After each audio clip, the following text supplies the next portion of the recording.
నీ పెళ్ళాం పరువు కాపాడుకోలేని వాడివి ఇప్పుడొచ్చి అర్ధరాత్రి లేపేయాలి, కన్ను కొట్టాలి అంటావా? చీకట్ల కన్ను కొడితే అయిపోవాలరా, నోరు తెరిచి రప్ప రప్ప ఎన్నిసార్లు అంటావు? ఇది ఎవరిని అనుకుంటున్నారా?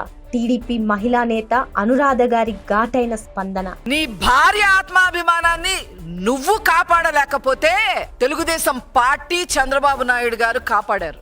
బీసీ మహిళల గురించి మనం మాట్లాడి ఇష్టం వచ్చినట్టుగా రాజకీయం చేద్దాము అనుకుంటే ఇక్కడ ఎవ్వరు ఊరుకోరు అని చెప్పి ఈ సందర్భంగా నేను తెలియజేస్తాను.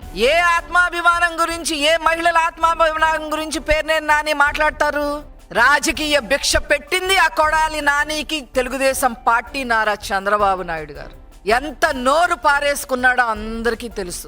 అరెస్ట్ అవుతాడో అని భయపడి నాకు ఆ నొప్పి ఉంది, ఈ నొప్పి ఉంది, గుండె నొప్పి ఉంది అని చెప్పి ఊళ్ళు పట్టుకొని తిరుగుతుంటే అతను ఇంకో 30 రోజుల్లో తిరిగి వస్తాడని చెప్పి ఈ పేర్నేని నాని బయలుదేరాడు గుడివాడికి.